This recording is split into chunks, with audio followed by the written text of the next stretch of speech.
নমস্কার। শুরু করছি রবীন্দ্রনাথ ঠাকুরের মাল্যদান গল্পটির শেষাংশ। বসন্তের প্রাতঃকালটি স্নিগ্ধ সুন্দর। রৌদ্রটি কম্পিত কৃষ্ণচূড়ার শাখার ভেতর দিয়া ছায়ার সহিত মিশিয়া বারান্দার উপর আসিয়া পড়িয়াছে। কাঠবেড়ালি ল্যাজ পিঠে তুলিয়া ছোটাছুটি করিতেছে এবং সকল পাখি মিলিয়া নানা সুরে গান গাহিয়া তাহাদের বক্তব্য বিষয় কিছুতেই শেষ করিতে পারতেছে না। পৃথিবীর এই কোণটুকুতে এই খানিকটা ঘনপল্লব ছায়া এবং রৌদ্ররচিত জগৎখণ্ডের মধ্যে প্রাণের আনন্দ ফুটিয়া উঠিতেছিল। তাহারই মাঝখানে ওই বুদ্ধিহীন বালিকা তাহার জীবনের, তাহার চারিদিকে সঙ্গত কোনো অর্থ বুঝিয়া উঠিতে পারিতেছিল না। সমস্তই কঠিন প্রহেলিকা। কি হইল? কেন এমন হইল? তারপরে এই প্রভাত, এই গৃহ, এই যাহা কিছু সমস্তই এমন একেবারে শূন্য হইয়া গেল কেন?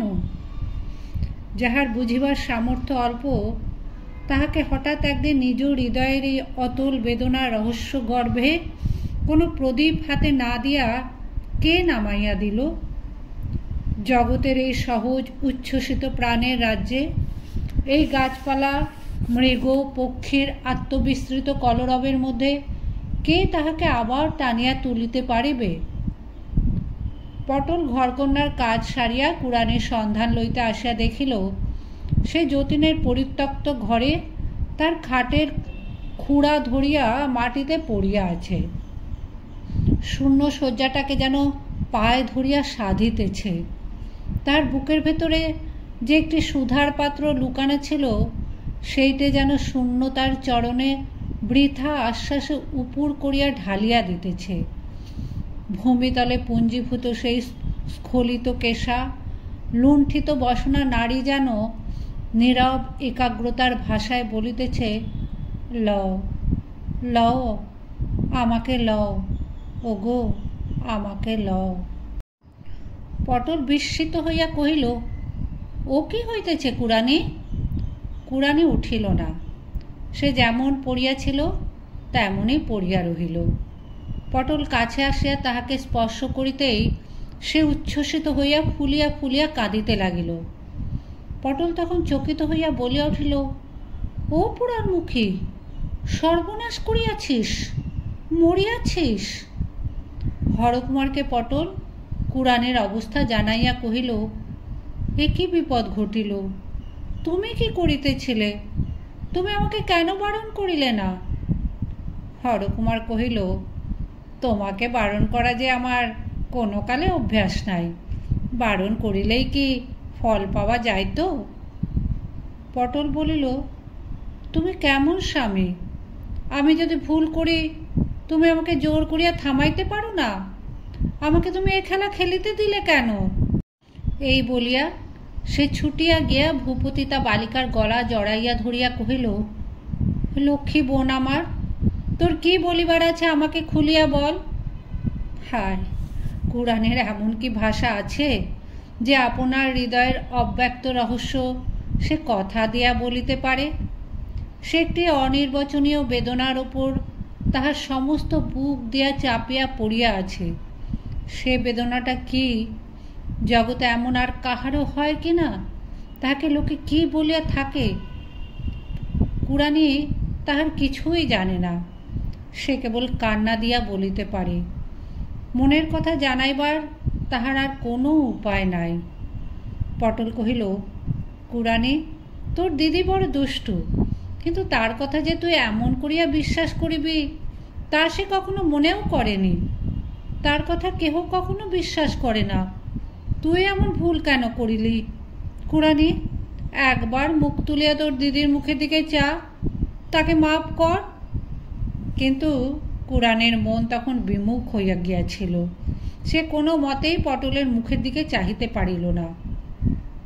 সে আরও জোর করিয়া হাতের মধ্যে মাথা গুঁজিয়া রহিল।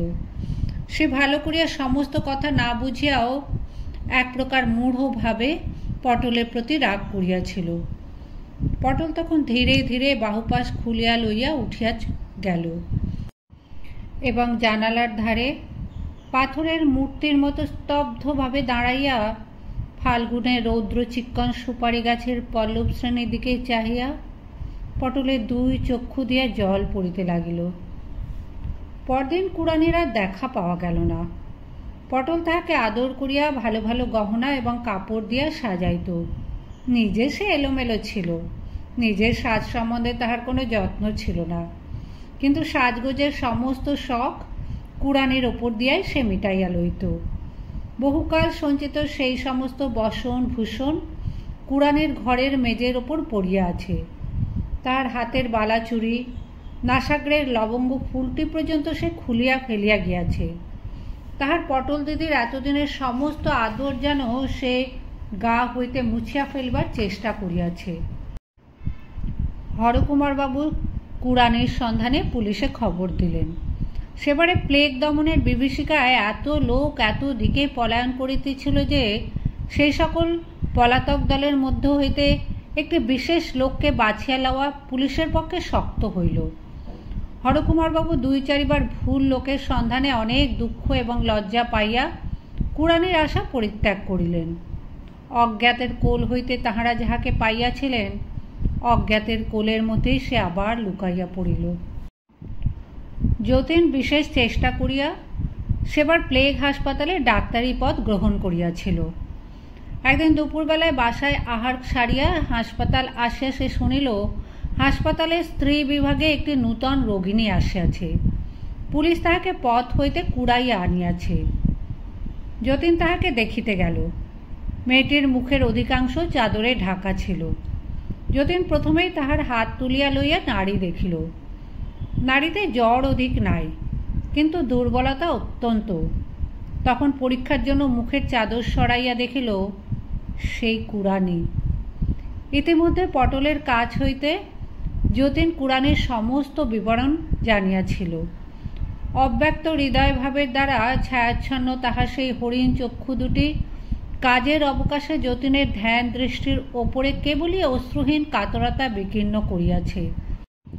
আজ সেই রোগ নিমিলিত চক্ষুর সুদীর্ঘ পল্লব কুড়ানির শীর্ণ কপলের ওপরে কালিমা রেখা টানিয়াছে। দেখিবা মাত্র যতীনের বুকের ভেতরটা হঠাৎ কে যেন চাপিয়া ধরিল। এই একটি মেয়েকে বিধাতা এত যত্নে ফুলের মতো সুকুমার করিয়া গড়িয়া দুর্ভিক্ষ হইতে মাড়ির মধ্যে ভাসাইয়া দিলেন কেন? আজ এই যে পেলব প্রাণটি ক্লিষ্ট হইয়া বিছানার ওপরে পড়িয়া আছে, ইহার এই অল্প কয়েকদিনের আয়ুর মধ্যে এত বিপদের আঘাত, এত বেদনার ভার সহিল কি করিয়া? ধরিল কোথায়? যতীনই বা ইহার জীবনের মাঝখানে তৃতীয় আরেকটি সংকটের মতো কোথা হইতে আসিয়া জড়াইয়া পড়িল। রুদ্ধ দীর্ঘ নিঃশ্বাস যতীনের বক্ষদ্বারে আঘাত করিতে লাগিল, কিন্তু সেই আঘাতের তাড়নায় তাহার হৃদয়ের তারে একটা সুখের মেয়েরও বাজিয়া উঠিল। সে যে ভালোবাসা জগতে দুর্লভ, যতীন তাহা না চাহিতেই ফাল্গুনের একটি মধ্যাহ্নে একটি পূর্ণ বিকশিত মাধবী মঞ্জরীর মতো অকস্মাৎ তার পায়ের কাছে আপনি আসিয়া খসিয়া পড়িয়াছে। যে ভালোবাসা এমন করিয়া মৃত্যুর দ্বার পর্যন্ত আসিয়া মূর্ছিত হইয়া পড়ে, পৃথিবীতে কোন লোক সেই দেবভোগ্য নৈবেদ্য লাভের অধিকারী? যতীন কুড়ানির পাশে বসিয়া তাহাকে অল্প অল্প গরম দুধ খাওয়াইয়া দিতে লাগিল। খাইতে খাইতে অনেকক্ষণ পরে সে দীর্ঘ নিঃশ্বাস ফেলিয়া চোখ মেলিল। যতীনের মুখের দিকে চাহিয়া তাকে শুধু স্বপ্নের মতো যেন মনে করিয়া লইতে চেষ্টা করিল। যতীন যখন তাহার কপালে হাত রাখিয়া একটুখানি নাড়া দিয়া কহিল, কুড়ানি, তখন তাহার অজ্ঞানের শেষ ঘোরটুকু হঠাৎ ভাঙিয়া গেল।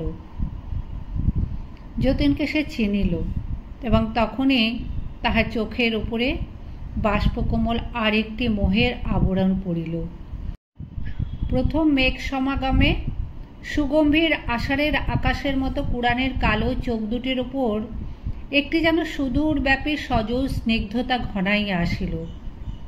যতীন সকরুণ যত্নের সহিত কইল, কুড়ানি, এই দুধটুকু শেষ করিয়া ফেল।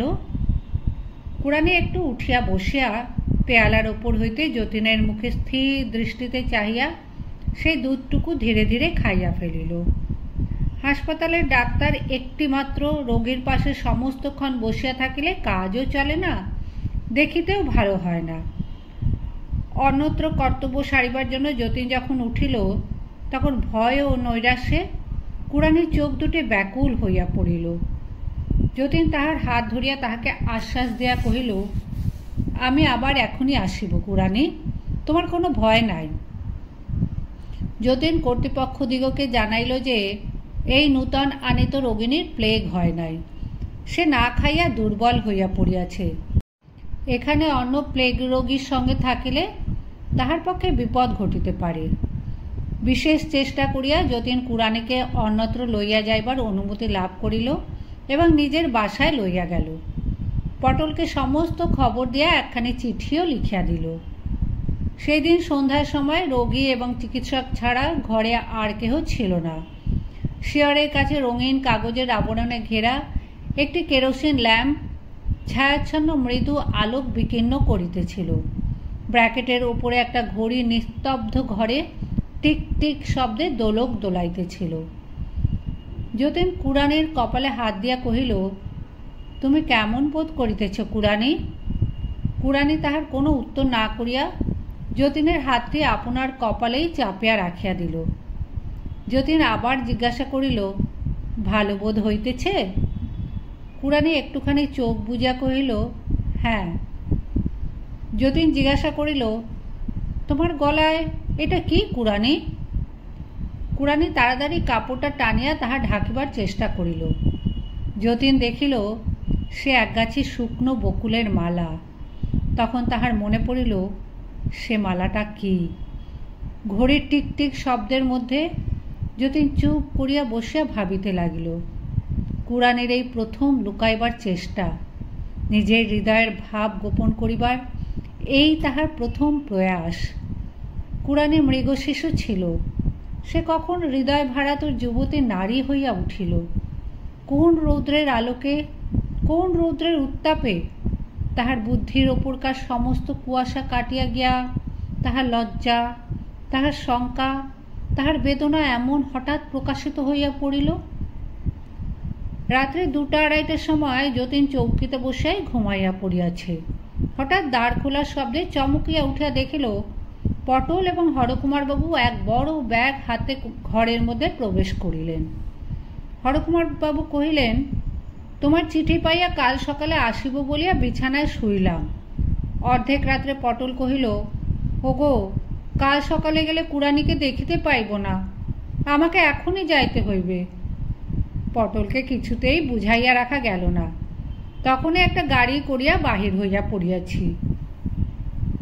পটল হরকুমারকে কহিল, চলো, তুমি যতীনের বিছানায় শোবে চলো। হরকুমার ঈষৎ আপত্তির আড়ম্বর করিয়া যতীনের ঘরে গিয়া শুইয়া পড়িলেন। তাহার নিদ্রা যাইতেও দেরি হইল না। পটল ফিরিয়া আসিয়া যতীনকে ঘরের এক কোণে ডাকিয়া জিজ্ঞাসা করিল, আশা আছে? যতীন কুড়ানির কাছে আসিয়া তাহার নাড়ি দেখিয়া মাথা নাড়িয়া ইঙ্গিতে জানাইল যে আশা নাই।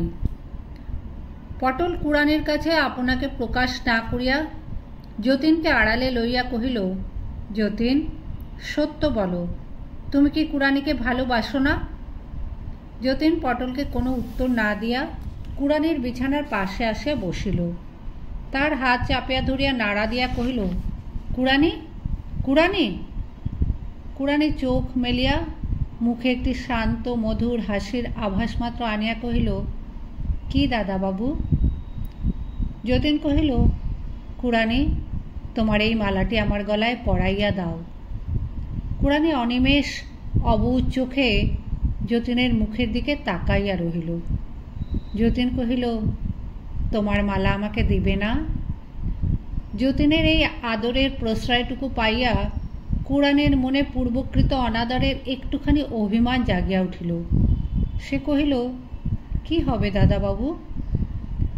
যতীন 2 হাতে তাহার হাত লইয়া কহিল, আমি তোমাকে ভালোবাসি কুড়ানি। শুনিয়া ক্ষণকালের জন্য কুড়ানি স্তব্ধ রহিল। তাহার পরে তাহার 2 চক্ষু দিয়া অজস্র জল পড়িতে লাগিল। যতীন বিছানার পাশে নামিয়া হাঁটু গাড়িয়া বসিল, কুড়ানের হাতের কাছে মাথা নত করিয়া রাখিল। কুড়ানের গলা হইতে মালা খুলিয়া যতীনের গলায় পরাইয়া দিল। তখন পটল তাহার কাছে আসিয়া ডাকিল, কুড়ানি। কুড়ানি তাহার শীর্ণ মুখ উজ্জ্বল করিয়া কহিল, কি দিদি? পটল তাহার কাছে আসিয়া তার হাত ধরিয়া কহিল, আমার ওপর তোর আর কোনো রাগ নাই বোন? কুড়ানির স্নিগ্ধ কোমল দৃষ্টিতে কহিল, না দিদি। পটল কহিল, যতীন, একবার তুমি ও ঘরে যাও। যতীন পাশের ঘরে গেলে পটল ব্যাগ খুলিয়া কুড়ানির সমস্ত কাপড় গহনা তাহার মধ্য হইতে বাহির করিল। রোগিণীকে অধিক নাড়াচাড়া না করিয়া একখানি লাল বেনারসি শাড়ির সন্তর্পণে তাহার মলিন বস্ত্রের উপর জড়াইয়া দিল। পরে এক এক গাছি চুড়ি তাহার হাতে দিয়া দুই হাতে দুই বালা পরাইয়া দিল। তারপরে ডাকিল, যতীন। যতীন আসিতেই তাহাকে বিছানায় বসাইয়া পটল তাহার হাতে কুড়ানির একছড়া সোনার হার দিল। যতীন সেই হার ছড়াটি লইয়া আস্তে আস্তে কুড়ানের মাথা তুলিয়া ধরিয়া তাহাকে পরাইয়া দিল। ভোরের আলো যখন কুড়ানের মুখের উপর আসিয়া পড়িল, তখন সে আলো সে আর দেখিল না। তাহার অম্লান মুখকান্তি দেখিয়া মনে হইল সে মরে নাই, কিন্তু সে যেন একটি অতুলস্পর্শ সুখস্বপ্নের মধ্যে নিমগ্ন হইয়া গেছে। যখন মৃতদেহ লইয়া যাইবার সময় হইল, তখন পটল কুড়ানের বুকের উপর পড়িয়া কাঁদিতে কাঁদিতে কহিল, বোন, তোর ভাগ্য ভালো, জীবনের চেয়ে তোর মরণ সুখের। যতীন কুড়ানের সেই শান্ত স্নিগ্ধ মৃত্যু ছবিটিকে চাহিয়া ভাবিতে লাগিল, যাহার ধন তিনিই নিলেন, আমাকেও বঞ্চিত করিলেন না।